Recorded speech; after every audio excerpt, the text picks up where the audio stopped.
Yo, what's going on, guys? Crispy Flakes here. Welcome to Extra Crispy. For today's video, we are going to be reacting to another awesome sweat video titled Ranking the Best Duos from Every NBA Team of the 2019-2020 NBA season.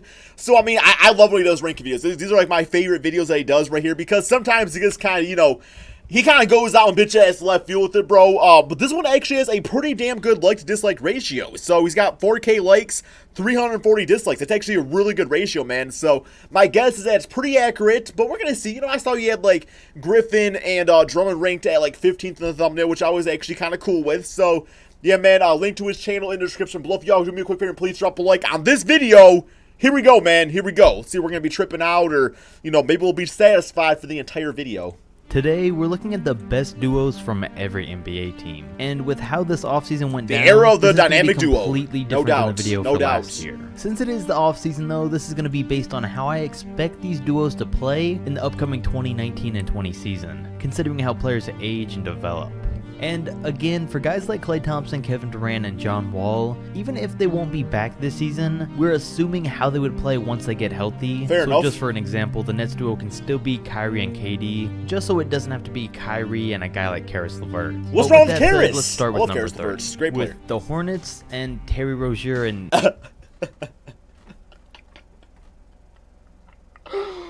Oh my god, man. Yo, let me put on these damn glasses. I'm looking at a damn shitstorm right here, bro. Terry Rozier and Nicholas Batum is your dynamic duo? Now, I gotta say, it's probably Scary Terry. I would say Miles Bridges, man. Freaking Batum. Oh my god. Nick Batum. It's sad that this is even an NBA team's best duo, but they are, and that's not even a damn bench duo with rookies who we haven't seen play a game in the league yet. Like number 29 that belongs to the Memphis Grizzlies for Jonas Valanciunas and Ja Morant. Oh, I say Jaren Jackson and Ja. Either been with Jaren Jackson Jr. or Valanciunas, but I chose Jonas because he put up 20 and 10 for the games he played for Memphis last year. How Jaren do? What was his stats for an entire season, these guys though? Are you gonna know, have the ability to move up in the rankings a lot throughout the year.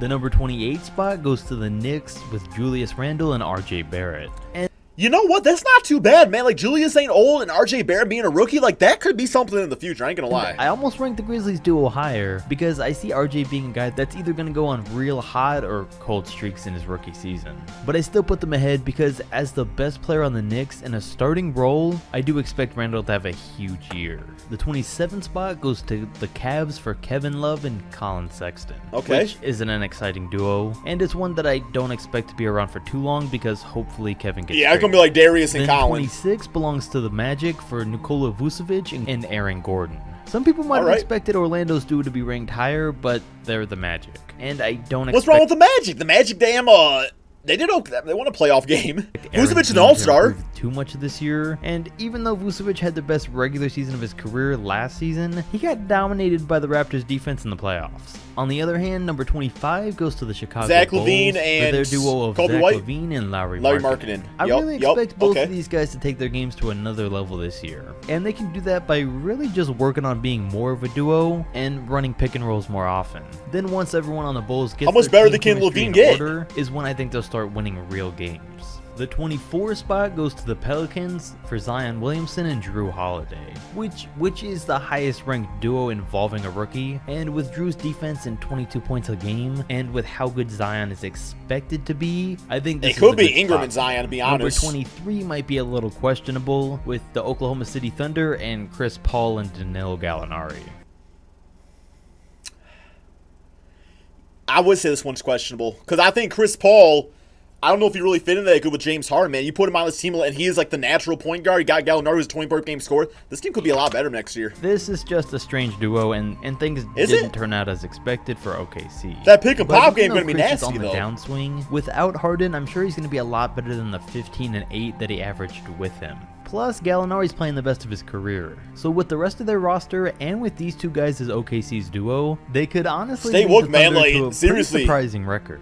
They could the 8th seed. They could. John Collins and Trae Young. Maybe. And with another year of development for these two guys, it was easy to rank them here. And I will say that Atlanta's roster really is starting to fill up with a lot of young talent, to the point where some guys could get lost in the mix. But this duo easily won't because they're the centerpieces of it. And once they can start helping their team really win games, they're going to move up a lot on this list in the near future. Then number 21 had to go to the Kings De'Aaron with Marvin? Buddy Hield and De'Aaron Fox, because they're one of the No better respect to backcourts Marvin in Bagley. the league, and both of their games should take a big leap this year. And I did want to give Marvin Bagley one of these spots, but since it'll only be his first year as a starter, he didn't make the cut. Fair Number enough. 20 I'll may take be a it. controversial one based on how you look at it, with the Phoenix Suns and Devin Booker and DeAndre Ayton. Interesting. Booker put up 26 a game, will possibly score more this year, and Ayton averages a double-double. On a winning team, these guys would rank much higher. Yeah, that's what it seems like he's going for. He's not so much looking at like how these teams are going to perform, because it takes more than two players, to have success in the NBA for the most part, right? So I mean, I think he's kind of looking at talent-wise, two guys. How's it going to be? That is not really, it don't really matter what the rest of the roster is. Like it's a dynamic duo rating. But so because they aren't, because of the competition ahead of them, and because they're the Suns, they only rank here. Then number 19 I think that's goes fair. to the Timberwolves with Karl Anthony Towns and Andrew Ooh, Wiggins. I mean, maybe And for not. As much of a hard time as everyone gives Wiggins, he's still a decent player. Just because he was a Decent first at overall best. pick, way overhyped in high school, and is definitely overpaid, And doesn't take away inefficient. from the fact that he's still a 19-point per game career scorer in the NBA. I would be And too if I was combining shooting 30 him with the times a top game. point center in the league, if you're not including Anthony Davis as a center, is why they rank here. And again, just like the Suns, if they got more wins, it would improve their ranking. Number 18 is a tough one, with the Washington John Wizards Wall, Bradley Beal, with can you go their with? duo of Bradley Beal and John Wall. So this one was a toss-up on where to really rank the Wizards. But I put them here based on how good Bradley Beal is, and assuming Wall still comes back as a solid healthy John player. Wall's still a Number top point guard. 17 goes to the Miami Heat for their duo of Jimmy Butler and Justice Winslow. And this was a pretty hard duo to rank. Yeah, because that's a rough one. I like Justice Winslow, but a healthy John Wall and Bradley Beal, I'm taking that over Jimmy Butler. And just I'm taking those guys over them, like healthy guys. I know people are saying, "Well, Crispy John Wall's well, a healthy John Wall's still a beast, better than Justice Winslow, healthy." Jimmy on the team, it's almost a confirmed playoff Which is spot how for what he the said he's Heat. going by, And he so- brings wins to whatever team he's on. And I even wanted to rank him higher, but with Justice Winslow being the second option, it did have to drop him down. Damn, but even okay. with Winslow, this duo still ranks 2 spots higher than the Wolves, because I mean, Jimmy beat the starters with the third stringer. Very Then true. number 16 is when things really start to pick up, with the Toronto Raptors having Kyle Lowry and Pascal Siakam, who are freshly coming off a championship run. If only it was that Kawhi's Kawhi gone and low, Pascal. I don't expect this team to be anything of a real threat in the playoffs, but since he is Watch gone, out, Siakam friggin' could Toronto Raptors possibly fans will either roast you for not that. play as good without Kawhi, or have another breakout year, which I think he will. And combined with Lowry's consistency, they're still going to be a great regular season team. Number 15 belongs to the Pistons. Should be a little with higher, but Andre 15's Drummond fine. and Blake Griffin. And while I'm not a big fan of Drummond or the Pistons, Andre's been averaging near What's wrong with Detroit? What fan is Austin Sweat? What team is he a fan of? Blake Griffin is the best power forward in the Eastern Conference. Giannis is the small forward, plays power forward, man. Natural power forward. nearly 17 and 16 Better than past Pascal two seasons, Siakam. and he's still not even in his prime yet. And Blake Griffin's really hitting his stride as a player recently. He's hitting more threes than ever, and that's helping spread the floor for himself and Drummond to coexist. We got Plus, Michael Blake Beasley. is clearly the league's third best power forward, if you're including Giannis as a power forward, and I can definitely see him putting up 28 a game next year, even though Detroit as a team will probably still have a first round exit. The number 14 spot belongs to the Boston Celtics for the duo of Kemba Walker and Jason Tatum. And I really had a hard time with where to rank this duo, but this is where I eventually settled on. I mean, they're gonna win a lot of games, most likely gonna be a top 4 seed in the East, and Tatum's going to improve as a player and play better with Kemba than what he did with Kyrie Irving. How much better, though, was the 13 question. goes to the Pacers for Victor Oladipo and Miles Turner. And of course, Victor's coming back from an Could put injury, Sabonis but if there, we're too. assuming he comes back the same player, Both himself great and Miles centers. Turner are not only one of the best defensive duos on this list, but they lead their team to wins. Oladipo makes everyone around him better, and him on the perimeter with Turner down low is really what makes the Pacers who they are. Their ranking is really just dependent on Miles Turner and if he can make improvements on the offensive end though. Then ranked ahead of them is the San Antonio Spurs with the number 12 spot that belongs to DeMar DeRozan and LaMarcus Aldridge. And it's another guard and big man duo. We all know these guys will probably lead the Spurs to the 8th seed and don't have many other expectations than them maybe making it to I the ain't saying second round. nothing. But even I'm with not the low saying hopes, nothing. that doesn't stop them from making it nearly into the top 10 duos in the league. DeRozan's still a top shooting guard, and Aldridge's game really hasn't declined much at all with his age.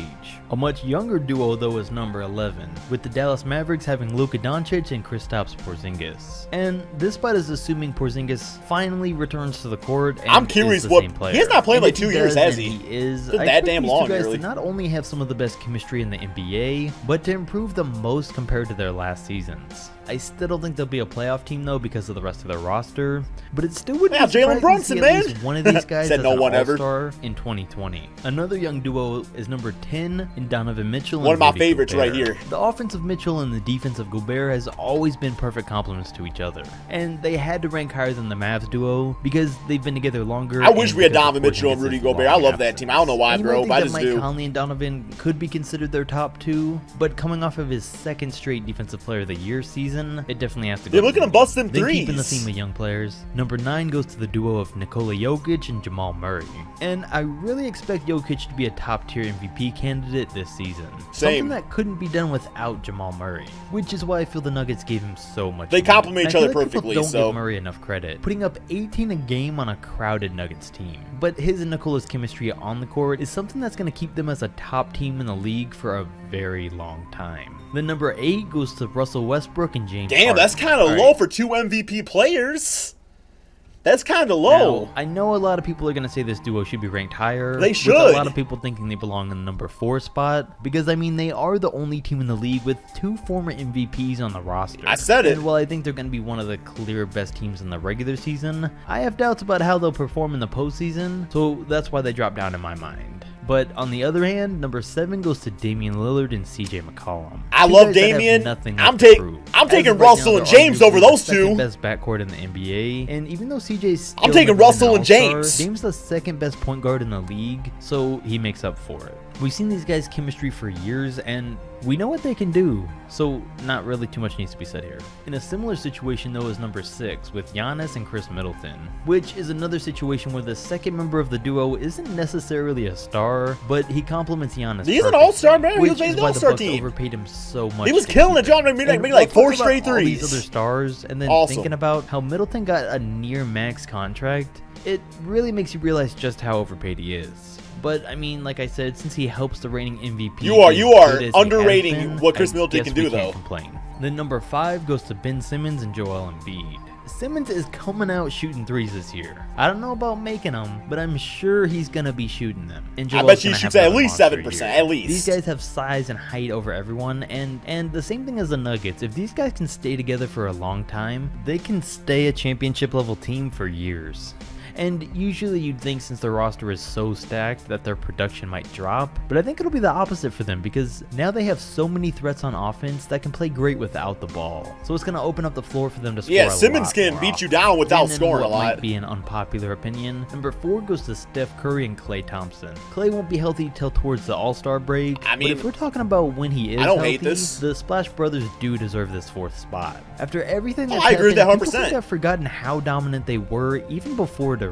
Curry's the best point guard and one of the best Yeah. offensive players in the game, and Klay's the second best shooter ever. Great on defense and arguably the second best shooting guard in the game today. And they have a proven championship track record together, which is something no one else on this list has as a duo. Then number 3 goes to Kyrie Irving and Kevin Durant. And like I said at the start of the video, I know injuries affect this one too, because KD won't be playing all year long, but we're talking I about can't if believe we he gotta was go healthy a whole and year without freshly watching this recovered duo from that play, injury. though. To keep it Kinda interesting, pissed me off. and even though he won't completely be his old self when he returns, we saw just how great Kyrie Irving was as a sidekick to LeBron James. So in this role with KD, we should have similar expectations. Because I mean, even though Kevin won't be as explosive, he still has the ability to and will shoot over anyone in the league, which really can still get him up to 25 a night on average. Then number 2 was a no-brainer in LeBron James. Damn, and so we Anthony putting Davis. Paul George and Some people have Kawhi these over guys as LeBron the and best duo in AD? the league, but they slightly fell to number 2 for me.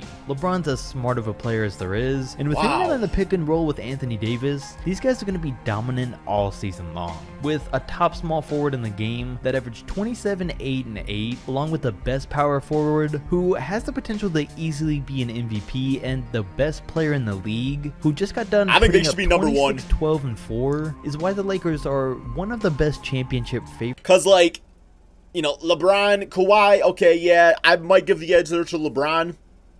AD, Paul George. I mean, the way Paul George did play last season was pretty damn amazing, but I still think, like, AD, when he's actually playing with the team that likes him, he likes, unstoppable. Favorites going into this year. And then finally, obviously, number 1 goes to Kawhi Is it? Leonard. Well, I guess it's obvious now. These guys beat out LeBron and AD, and I mean every other duo in the NBA, because Kawhi's the reigning champ. And this is the best defensive duo by a long shot. We're putting together 2 MVP candidates that are 2 of the best two-way players in the game, and both average at least 26 a game.